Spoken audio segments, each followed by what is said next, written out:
inform. Religious freedom is about people of faith being able to live out their faith, live out their convictions, no matter where they are. We equip. Sacred honor is the courage to speak truth, to live out your free speech. We also rejoice in our sufferings because we know that suffering produces perseverance, perseverance, character, and character, hope. This is At the Core on American Family Radio. Welcome to At the Core with Walker Wildmon and Rick Green. I'm Rick Green, America's Constitution Coach. Thanks for joining me today. Got a lot of great guests coming up today. Tony Perkins will be with us, going to be talking about some of the Supreme Court decisions and what that means culturally, just kind of the trend that's happening right now. Ryan Walters from Oklahoma, the superintendent of education there, who has just done an absolutely amazing job leading with, the kind of courage that we want to see at the state level. And then, of course, there's all kinds of headlines to talk about as well. In fact, I've just been amazed at some of the things that have happened in the last few days.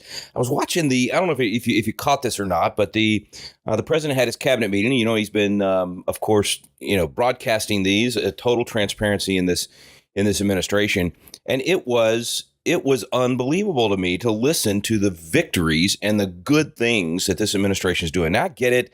All the headlines right now are because of Pam Bondi's comments on the Epstein thing, and everybody's totally focused on that. I understand. I'm frustrated about that part too.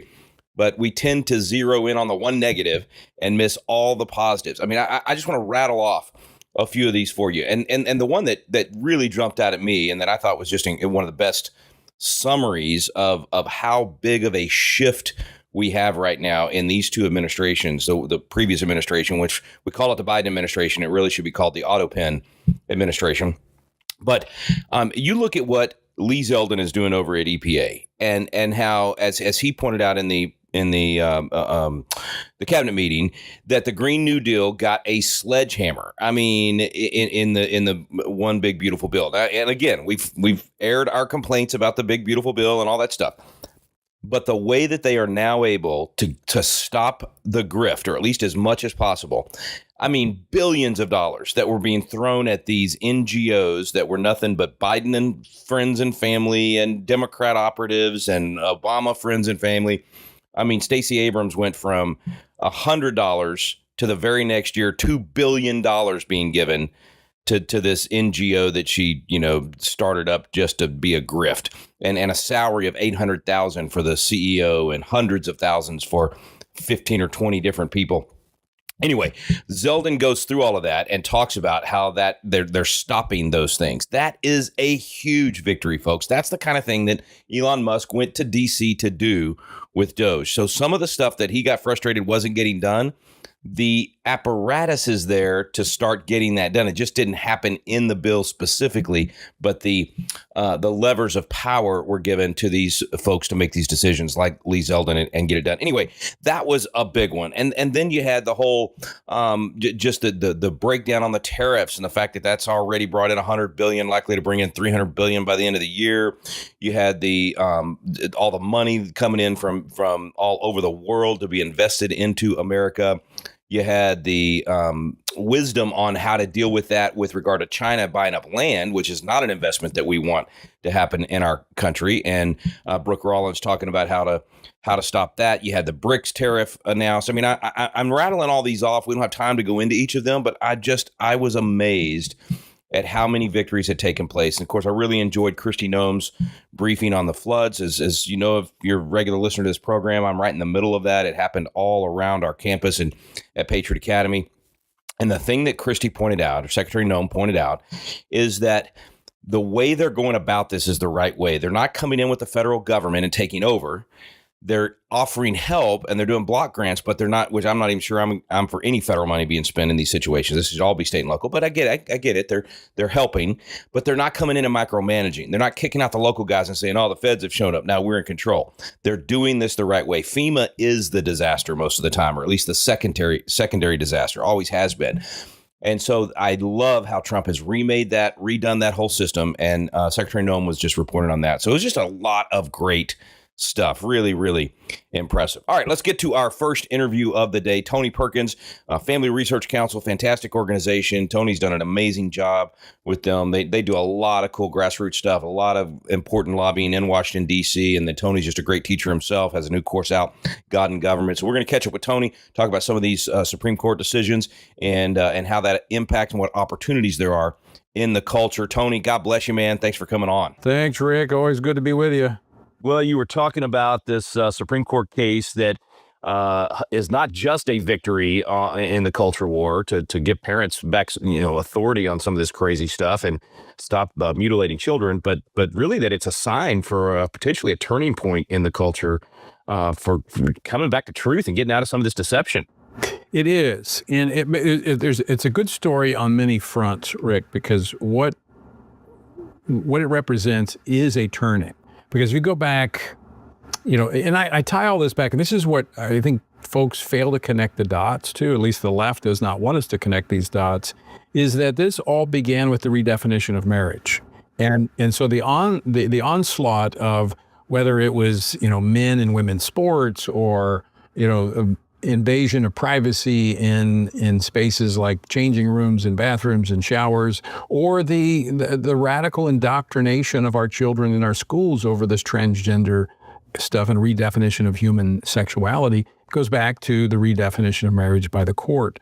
And back in 2018 or so, we saw this coming. So we began to work with some other allied organizations to draw kind of a red line where we felt like we could bring enough of the society together where they would be bold enough to take a stand against the cancel culture.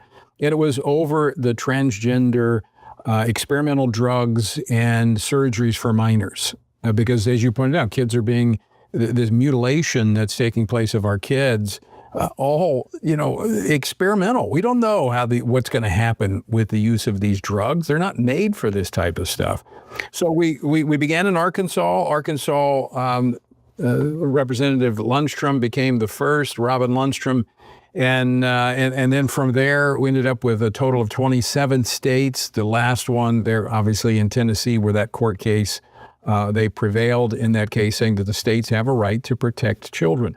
But as you pointed out, Rick, I think it's much bigger than just this particular case. It shows what can happen when people are willing to say the emperor has no clothes, and not shrink back out of fear of the cancel culture. So it's a culmination of many things, but in part it's brave parents that showed up to school board meetings, that questioned these policies, ran for school board meetings.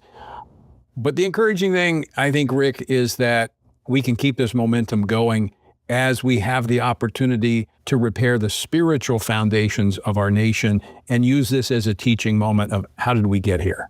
Yeah, it really opens the door for a lot of people that we might not have been able to have that conversation with them 10 years ago, but they're kind of the Joe Rogans of the world that are saying, this is crazy. We have gone way too far.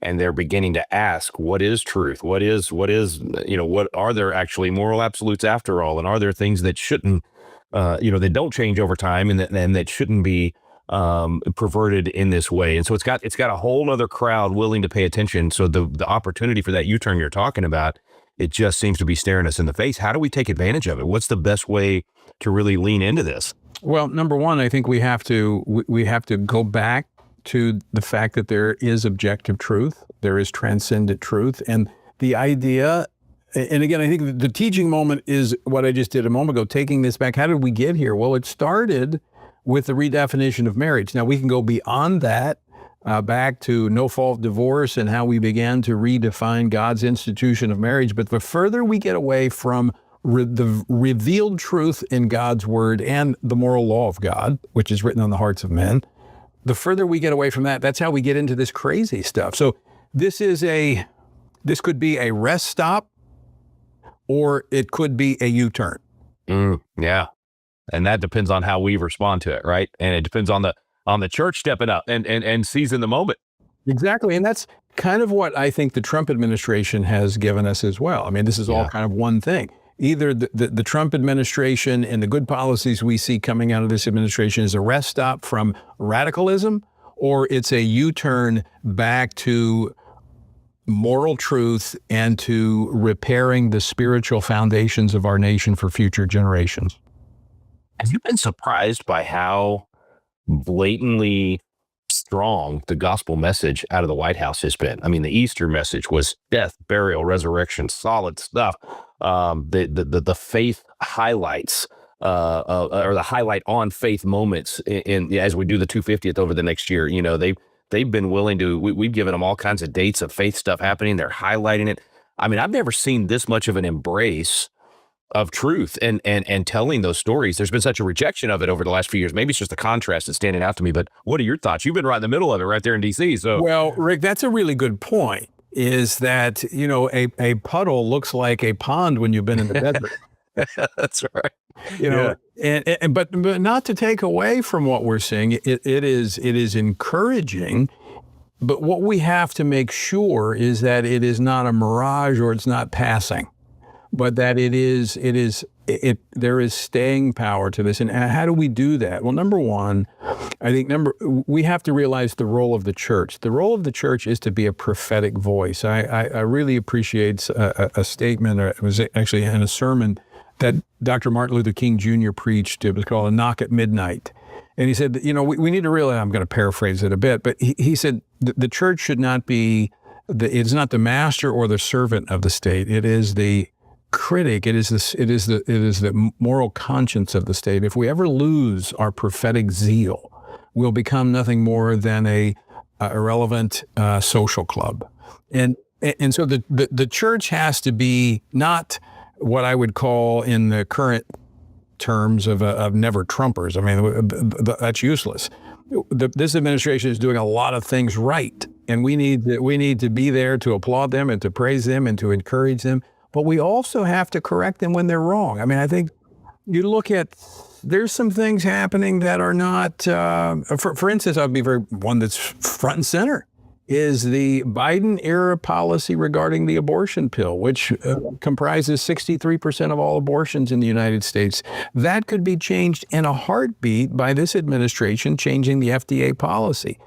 They've not done that. They could, but one thing, the president is fearful of the abortion issue because of the 2020 midterm election and the 2022 midterm elections. So good things, but we've got to lay the moral foundation while the policies of this administration is giving us the opportunity to do that. It's really interesting you say that. I was just in California speaking at a church out there I've been to 15 years in a row. And that was our conversation at lunch afterwards. Because this church, it was so cool. This church had like 3 different American flags, you know, around the church. And I said, you guys aren't running from these people that say, if you have the flag, now you're worshiping America instead of God. You're tripling down and showing them we're worshiping God first. And we're thankful for America because we have that freedom to worship. But that's where our conversation led, was if we do this right, we don't put Trump on a pedestal. We don't put an administration or America on a pedestal. We're salt and light no matter what. And we, you know, like you said, we encourage and are thankful when they get it right, but we cannot be afraid to be salt and light when they get it wrong. You know, and that's a challenge, not just in our relationship with government. It's just a general challenge we have as believers to know that speaking truth is actually one of the greatest expressions of love that is possible. And so by speaking, and now of course it goes back to the heart motive, you know, as Paul writes in Ephesians 4, that we're to speak the truth in love. Now, are we criticizing an administration, and it could be any administration, are we doing it because we want to make them look bad? Or are we speaking that truth because we want them to be successful? Oh, man. And it should be the latter, no matter who's in the office, because we've been called to pray for those in authority so that we might live peaceable lives. And so we want them to succeed in doing what is right so that we might live lives that are peaceful and in an environment where we can share the gospel and do the work of the kingdom. So good, brother. You would love my pastor, Jimmy Pruitt, because he always says, we speak the truth in love, but we speak the truth because of love. All right, got to interrupt our interview with Tony Perkins for just a quick break. And by the way, encourage you today to go to patriotacademy.com if you would like to help with the flood situation in my area. It's right here in our backyard. People have been asking us who they can donate to, where they can help. We're still figuring all that out, and so I'm really hesitant to direct people to other organizations. But if you donate at patriotacademy.com, 100% of that, we're going to redirect it to the people that are making the most difference. You can do that today at patriotacademy.com. We'll be right back on At the Core. Candace talks about finding out she was pregnant. Thankfully, an ultrasound provided by Preborn allowed her to hear her baby's heartbeat. The sonogram sealed the deal for me. My baby was like this tiny little spectrum of hope. And I saw his heart beating on the screen. And knowing that there's life growing inside, I mean, that sonogram changed my life. I went from just Candace to mom. Thank you to everybody that has given these gifts. You guys are giving more than money. You guys are giving love. Preborn currently has clinics that do not have ultrasound machines. Would you consider a leadership gift and sponsor a machine today? These life-saving machines cost $15,000, more than most centers can afford. Your donation will save countless lives for years to come. Dial pound 250 and say the keyword baby, or go to preborn.com/AFR. At the Core podcasts are available at afr.net. Now, back to At the Core on American Family Radio. We're back here on At the Core with Walker Wildmon and Rick Green. Thanks for staying with us. Tony Perkins, our first guest today. We've been talking about, speaking the truth, as my pastor Jimmy Pruitt says, speaking the truth because of love. So if we're speaking the truth because of love, and I just embraced that when he said it, I was like, that explains what you just described, the heart part of why we're being salt and light. It's not just to put the salt in so it burns. Right. It's actually have the chemical reaction of preserving the culture. So good, Tony. Thank you for everything FRC's doing. Best way for people to get your God and Government course, to get signed up and get their church involved in what you're doing, frc.org. Just go to the website. Hey, go to frc.org, or the best way is to go to the Stand Firm app. Then go to the App Store, download our Stand Firm app, and all of our resources right there on the Stand Firm app. Look at you guys getting all, technologically savvy and cutting edge. We want to make those smartphones even smarter. We want to make them sanctified. That's great. Tony Perkins, Family Research Council. Appreciate you, man. Next up is Braeden Sorbo. We're talking manhood here. Really, really good opportunity to help encourage the next generation of young men to be godly men. Braeden, thanks for coming on today, man. Hey, thanks for having me. I'm excited to be here. Well, we appreciate it very much, and the message is so incredibly timely. Of course, I work with a lot of young men from around the country through Patriot Academy, and I see the need that is out there, and I'm so thankful for guys like Victor Marks and John Lovell and Braeden Sorbo. So talk to us about the book. Oh, man, Victor Marks is such a great friend. You bring him up. He endorsed it, actually, so it's a perfect segue, too.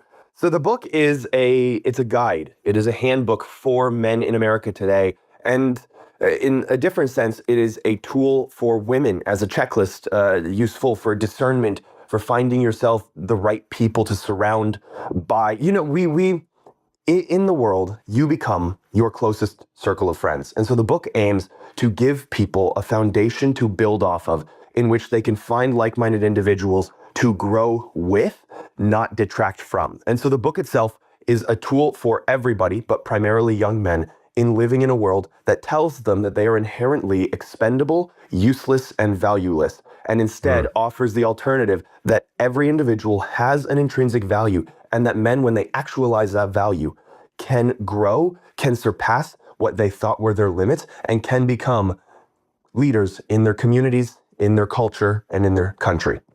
Such a wealth of wisdom in what you already said, man. You're only, what are you, 25 now? I can't remember. 23 years old. And you're just spewing wisdom right now. I think that's a gift from God, and so needed for your generation. Anyway, man, I got to get you down here to Patriot Academy, hanging out with some of our guys. Y'all would hit it off big time. What do you? I mean, here you are. You've been raised by Hercules. You got a mom that's even tougher than Hercules and amazing. What do you say to those young men out there that didn't have the role models you had? Like, what's the best way for them to find godly masculinity that they can look up to and learn from? Oh man, I love this because there are plenty of those situations, and I write about it in the book. I talk about the fatherlessness epidemic and how when fathers are out of the household, children are prone to become drug addicts. They're more likely to commit crimes. They're more likely to have depression, anxiety, OCD, some sort of mental disorder. They're more likely to end up in jail. They're more likely to commit suicide or murder. Like the statistics are astronomically higher, the chances of these terrible things happening when the fathers are not present. And so, yeah, what do we do when your dad isn't willing to step up to the plate, when he's not there and he's not capable and he's not able? And even in some senses, what do you do when your dad is physically present but spiritually and mentally absent? Like he's there, but he's just watching TV on the couch. He's not engaged. You're not growing. You're not learning. And what I love to tell people is, one, they have a father in heaven who still loves them, who is present. Amen. But two, you can find role models in society. And what I love to say is look back throughout the history of the church. This is why I love the idea of people having patron saints, someone who went through similar struggles to you, someone who lived a life dedicated to the Lord, someone who has everything documented that you can look to for inspiration. You can look to that person and see God working through them and go, well, if he worked through them, he can work through me the same, and even more so. And so I love people because the thing is, you talk to people, and even if they aren't necessarily religious, they go, well, God, what about him? We can't see him. We can't feel him. We can't touch him. So it's like, okay, what about it? But you have these saints on earth who were fully human, and yet look at all of the amazing things they did, whether that be contributions to science, contributions to the church and Christianity, or contributions to just their community and a couple people around them. It made enough of an impact that they were recognized for it. And we can look at them and go, well, man, that's the bar, right? That's the bar for us. Paul says, imitate me as I imitate Christ. He doesn't say just imitate Christ, which obviously is the benchmark for success, but no one's going to be Christ. No one's going to be perfect.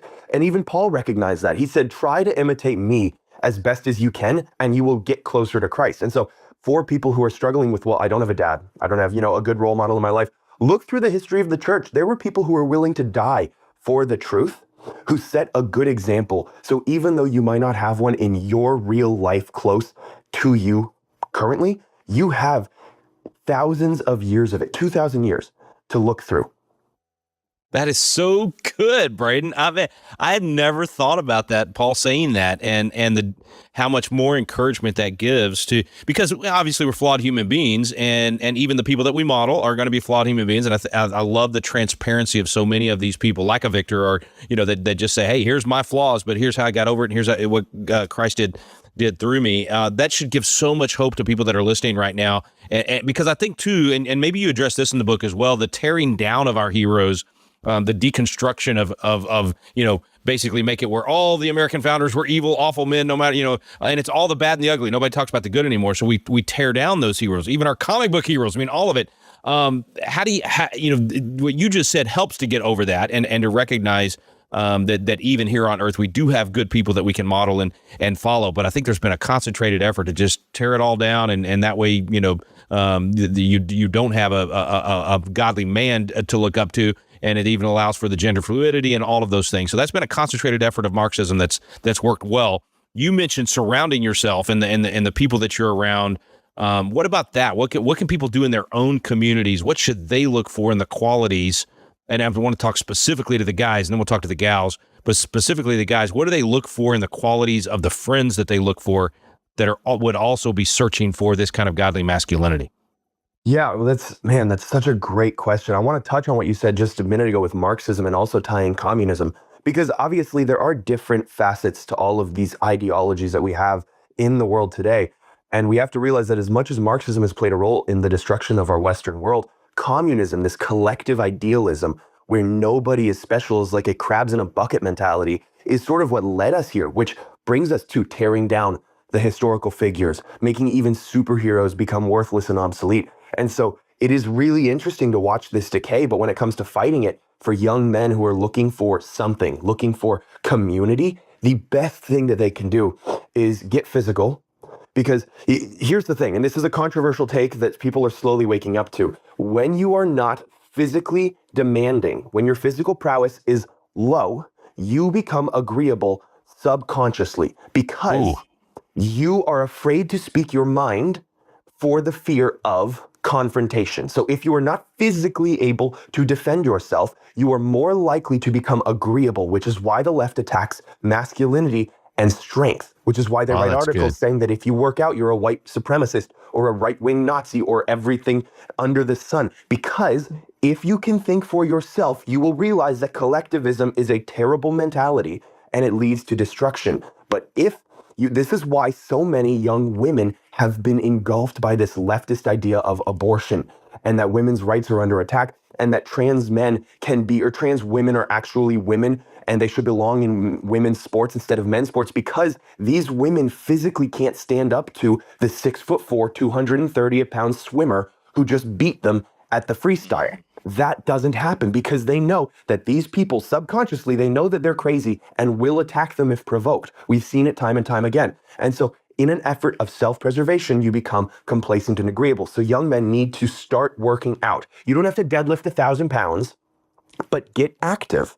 Take up boxing, take up running even, something like that. Go for walks.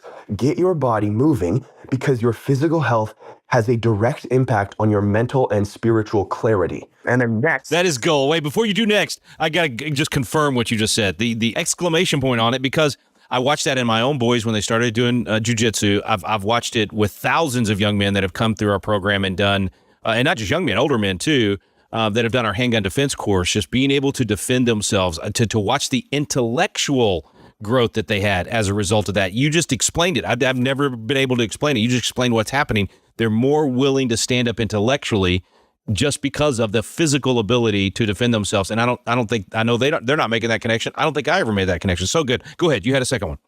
Yeah, well, the next one is finding people who have that same mentality as well as Christian mentality. Because here's the thing, right? We can look at the figures of today's world like the Andrew Tates and say, well, what they're doing is wrong. But the world has made morality subjective. And so by what standard are we holding these men to? So we need to find Christian men in society and uplift them, make them the standard, because when we live in a subjective world, nothing is inherently good or bad. And so there are plenty of leftists who would say that what Andrew Tate is doing is terrible, but they also believe in abortion. There is no objective morality that they hold themselves to. So in a non-Christian world, what he is doing is perfectly acceptable. And that is an unchecked tenet of masculinity, because God tells Adam and Eve in the Garden of Eden, be fruitful, multiply, and exert dominion over the world. And so dominion unchecked without the system of Christianity to keep it balanced becomes oppression, right? That's what we see with the story of Gideon and the 300 men. He goes off and he listens to God at first, and then he does his own thing, and he takes over an entire village because they refuse to feed his troops, so he slaughters them all.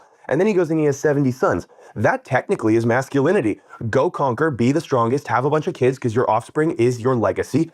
What is the moral of the story of Gideon, though? He doesn't end up with 70 sons. Abimelech kills 68 of them and the last one runs away. So this unchecked non-Christian masculinity turns into 68 funerals and a murderous son.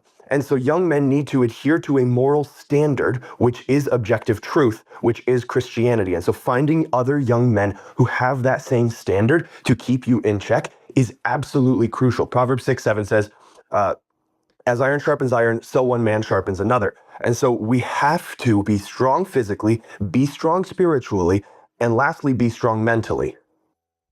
So good, man. All right. BraedenSorbo.com is where folks can go to learn all about your podcast, your all the other things. What about booking you to speak? Because I know you're doing a lot more traveling now and speaking. They can go to BraedenSorbo.com. I have a form there, or Sorbo Studios, and reach out to the connection page there. Excellent. And the book itself, you want them going to your website, Amazon? Where are you sending folks? Go to SorboStudios.com, and if they use my last name, Sorbo, I'll give them 20% off. There you go. What a deal. Braeden, God bless you, man. So proud of you. Love what you're doing. Well, what an incredible blessing, man. I mean, that's the kind of leaders we need. You know, I'm spoiled because I get to work with young men like Braeden all throughout the year because of the Patriot Academy program and all the young leaders that we have trained over the years that are now serving in the White House or in Congress or writing books or doing movies or whatever it might be. And it's just, I think most people don't realize that God is raising up a remnant. I mean, you listen to this young man, you listen to the wisdom that's coming through, you look at the topic that's being tackled, recognizing the need that's in the culture, recognizing that these young men have been crying out for truth about manhood, and they've been looking for answers. And unfortunately, the church had not not done its job in that realm for the most part. And so then you had these posers stepping in like Andrew Tate and others that brought in absolute lies about what manhood is with some kernels of truth. So they would say some things that made sense in terms of, being courageous or being a leader or, going for it, seizing the day, those kind of things. But then they would wrap it in these just humanistic ideas, or even now Tate's pushing Islam. And it just became a poison and a cancer of fake manhood that was being poured into the minds of these young people. And so thankfully, that's beginning to turn. I think we're getting essentially a revival of the Promise Keepers movement. If for those of you that are my age or older, you remember Promise Keepers really stepped up to help wake up the church and start getting men to do their job, right? To be courageous, to be leaders, to not, just sit on the sidelines. And there were so many great authors and speakers back then that helped with that movement. Some of the ones that really impacted me, Steve Farrar and Stu Weber and Ed Cole and all these guys, just a huge impact on my life. In fact, I gave out Stu Weber's book, Tender Warrior, to all the guys in my wedding. That would have been 94. So just an incredible movement back then. And now you've got guys like John Lovell with Warrior Poet Society doing very, very similar. Victor Marx with All Things Possible. Just some great examples like that. Of course, everything we're doing at Patriot Academy to raise up the next generation and certainly to teach these young people these things. And then Braeden Sorbo coming along, one of those young men, teaching the same thing to his generation. I think this is something to be hopeful about. I think it's something you should celebrate today and realize that, yes, there's a sickness and a cancer and a problem in the culture.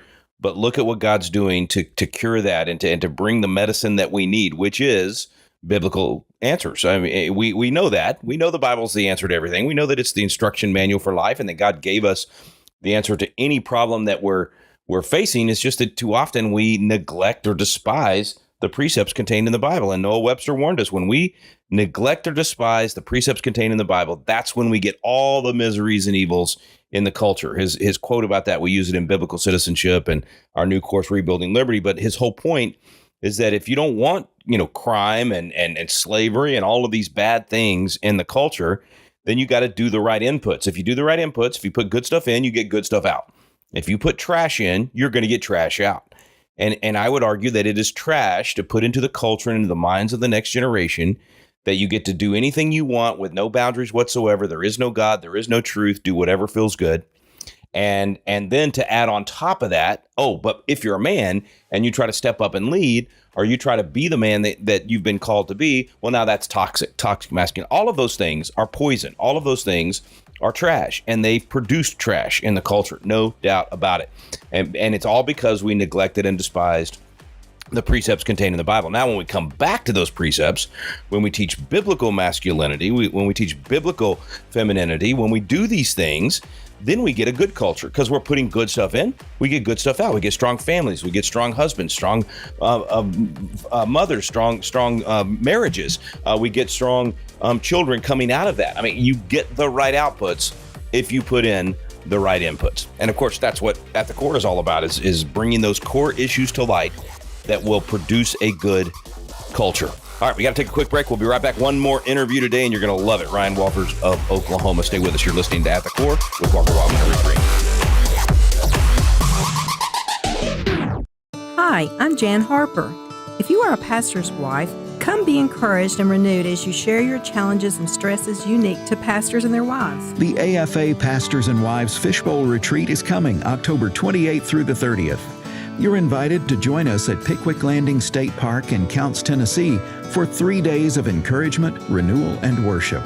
Once again, Brother Bert Harper, AFA Director of Family and Pastoral Ministries, will host the retreat along with his wife Jan. Our special speaker will be J.J. Jasper of American Family Radio. If you've attended in the past, we'd love to see you again. And if you've never experienced a fishbowl retreat, we especially invite you to be refreshed and renewed. The per-couple admission price includes lodging, meals, and materials. Visit repairingthefoundations.net to learn more and register. That's repairingthefoundations.net. The AFA Pastors and Wives Fishbowl Retreat. We'd love to see you there. At the Core podcasts are available at afr.net. Now, back to At the Core on American Family Radio. Welcome back to At the Core with Walker Wildmon and Rick Green. Thanks for staying with me today. Our final guest of the day is Ryan Walters of Oklahoma, Superintendent of Education up there, who has done just an amazing job, a bold leader, doing the things we always talk about need to be done. He's actually doing it. Ryan, you're a busy man. You are revolutionizing education right there in the state of Oklahoma, and we're hoping people will listen today and push for the same thing to be done in their state. Thanks for some time today. Hey, look, Rick, I appreciate it. I'm obviously a huge fan of yours. You're a good friend, and, we're trying all we can here in Oklahoma to take an education system that was run by teachers' unions, radical leftists, bureaucracy, and turn it on its head and put it back in the charge of the parents. The parents, where God gave kids to parents, not to government, not to bureaucracy, not to teachers' unions. And so we have really upset the apple cart here in Oklahoma. And look, I frankly think we've got a roadmap here for other states to follow. Well, let's start with the Bible curriculum, because this one, other states have noticed what you're doing there, and even passed legislation in several states to go this direction. We've got, efforts for time release and all that. But I mean, you've said, look, this should be taught as a history book, as a literature book. There's no reason to not have the Bible in schools. Talk about that one for a little bit. And thank you for that. And everything you just said is our position, and it shouldn't be controversial. And as a matter of fact, it wasn't controversial until we had a Supreme Court in the 1960s say, we want to take the Bible out of school. We want to take prayer out of school. That was a radical position. So don't let the left gaslight all the conservatives out there to believing that somehow thinking that the most read book in American history, the most cited book in American history, the book that influenced not only government, obviously, but influenced our society. You can't hardly go a few blocks without noticing the impact that the church, the Bible, has had in America, and how absurd of a position we've allowed the leftists to take hold of, which is we should keep it out of schools. I mean, how do you learn American history without the Bible? How do you learn about literature and what books influence society without the Bible? And that's what I always told people. Oh, you want to take the Bible off? Okay, so if the Bible, the number one most influential, most read book in American history, doesn't meet the standard of what kids should be reading out of and understanding, what book is going to meet that criteria? I mean, you just look at the absurdity of the position. But here's the reality. The left has done this intentionally because they don't want kids to know about the influence Christianity and the Bible had in American history. They want our kids to believe that every founding father is this radical atheist, a secularist that hated religion. That's absurd, right? So what we're doing is putting the Bible back in every classroom, putting the Bible back in our standards so that kids can understand the historical context, the role that it played throughout American history. Because again, if we're going to be this great country again, if we're going to continue to make America great again, we first have to understand what made America great in the first place. You got to study our history. And of course, it would be absolutely malfeasance to not include the Bible in American history. Man, I think you just gave the best summary on that I've heard. I mean, we got to get every state to do the exact same thing. What is the opposition? Where do they try to block you on this? Because, I mean, you have the authority to have this implemented in the schools. So what are they trying to do to try to prevent you from doing that? Great question. So let me walk you through kind of the opposition and what you'll face. Number one, they do this whole, it's Christian nationalism. You're trying to force kids to be Christian. I go, guys, that we're not forcing any religion on anyone. What we're doing is we're going back through American history. I had a CNN host, Rick, and we got into it, and she was like, I said, look, Thomas Jefferson said we're endowed by our Creator with certain inalienable rights. Do you not think it's important for kids to understand what did he mean by that, number one? Number two, how would the public at large have understood it, right? Like Americans reading that, what would they have thought at the time? How do you teach that without understanding the Great Awakening, how people viewed our Creator, God, what was the beliefs of the time? And I had a host say, well, how do you know he wasn't talking about like a Hindu God? And I sat there, Rick, and I was like, there is literally no one in the 18th century that was like, Jefferson might be talking about Vishnu, of the Hindu religion. Like, no, everyone knew exactly what he was talking about. But that shows you how ahistorical they are. So number one, they try to push this. You're pushing religion. We're not. What we're doing is we're pushing an accurate view of American history so our kids can make decisions that will continue to make this a great country. And the second thing they've done is they've tried every way to tie this up in court. So I've been facing multiple lawsuits on this. There's still one before our state Supreme Court. We just won a lawsuit on the standards process. Again, we had the teachers union. I mean, they sued us every step of the way, and we feel very confident about every lawsuit. But you know what happens with these lawsuits? You see with President Trump, it's lawfare. What they want to do is they want to tie you up in court. They want to waste a ton of money. They want to slow everything down to a crawl, and they hope to find one liberal judge who says, actually, we will stop this from being implemented. Actually, we will rule with these radicals. And right now, we've been very successful. we've been able to move forward. But that's really kind of the stage that we have entered into, is a lot of the legal aspect of it. Okay, and Brian, I want to ask you about a specific one that's happening right now. You are even giving instruction to the schools on how to deal with the Israeli-Iran conflict. This is interesting to me, the fact that you're able to deploy that quickly, real-time information to help with the education system, to prevent the woke stuff from coming in, but also just to help teachers deal with the hot topics so that students aren't seeing school as this sterile, it's all old stuff, but it's actually education's real and it's real time. I love this. This is a totally new approach. What caused you to do that? Well, number one, Rick, thank you for that. I'm a history teacher. That's what I did for 10 years before stepping into this role. And, one of the things I always thought is, how do you expect kids to understand history and understand that it actually, historical knowledge actually helps them develop ideas about visions for the future, things like that, if you avoid, any of the touchy subjects? Like, you've got to be able to dive in here, and you got to be able to be driven by facts. Now, I will tell you, the leftists are all about that. They want to dive in and they want to tell you that Israelis are terrorists and, that they stole the land and all this type of nonsense.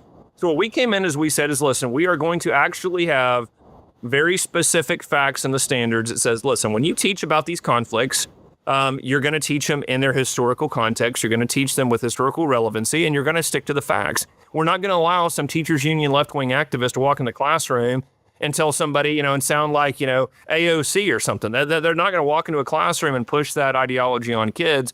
And unfortunately, we've seen the rampant anti-Semitism in higher ed. So we know teachers may be coming to our state. They may be coming in the classroom, leaving Harvard or leaving some school that taught them that Jews are terrible, that Jews, this anti-Semitism. So we're going to make sure that they have the resources, the training, and the direct guidance of how you will cover this subject. And we wanted that to be crystal clear, so we were able to deploy this. We have sent the memo out to the districts as well. Good positive feedback. And look, the teachers unions don't like this because they want to propagate to kids. They want to lie to kids. They want to convince kids America and Israel are terrible places.